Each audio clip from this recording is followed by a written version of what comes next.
मग सगळ्याचा आळ माझ्यावरच कसा आला फक्त? बोल. मला नाही माहिती आई, कसा तो आळ तुमच्यावर आला मला नाही माहितीये. हा काकी आता आबाच बोलले मग. शांत बसा, शांत बसा. ती राणी संपेल पण मी कायमची अडकेल. आणि मला आता असं काही व्हायला नकोय. सध्या ना कसलीच घाई करून चालणार नाही. थोडी वाट बघावी लागणार आहे आपल्याला, कळलं?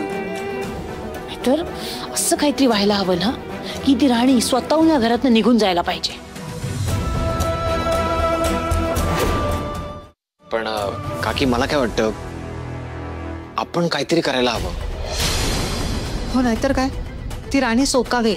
बघितलं ना, इंदिरा भाऊजींना बरोबर तिने स्वतःच्या बाजूला वळवून घेतलं. एकदा सांगितलं ना मी, नाही म्हणजे नाही.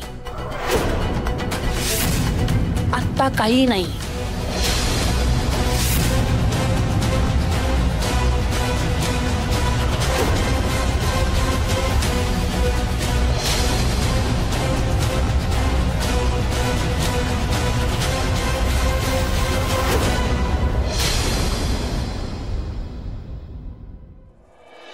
हा ठीक आहे, बोलतो मी त्यांच्याशी. हो ओके.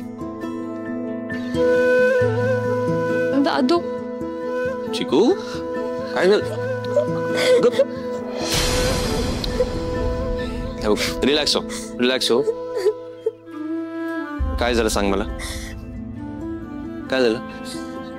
हे सगळं काय चाललंय आपल्या घरी? अरे मम्मा आणि आबांचं भांडण कधी भेटणार आहे? मला खरंच खूप भीती वाटते रे आता. चिकू मलाही काहीच कळत नाहीये. त्रास मलाही होतो. कोण एकाची बाजू घेतली तर दुसऱ्याला प्रॉब्लेम होतो.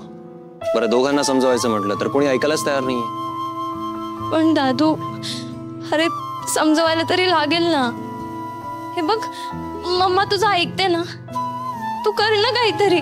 हे सगळं मिटव ना प्लीज. हे बघ चिकू, आय प्रॉमिस. दादू आहे ना, तू टेन्शन नको घेऊस. लवकरच सगळं पुन्हा पहिल्यासारखं होईल. पण कसं? कसं म्हणजे? विसरतेस का तू? आपल्याकडे आता हुकुमाची राणी आहे. तिच्याकडे सगळ्या प्रश्नांची उत्तर असतात. ती नक्की काही ना काही मार्ग काढेल बघ. खरंच? हो.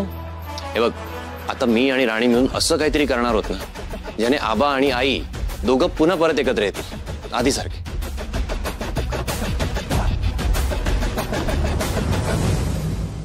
प्लीज. होईल सगळं ठीक, तू नको काळजी कर.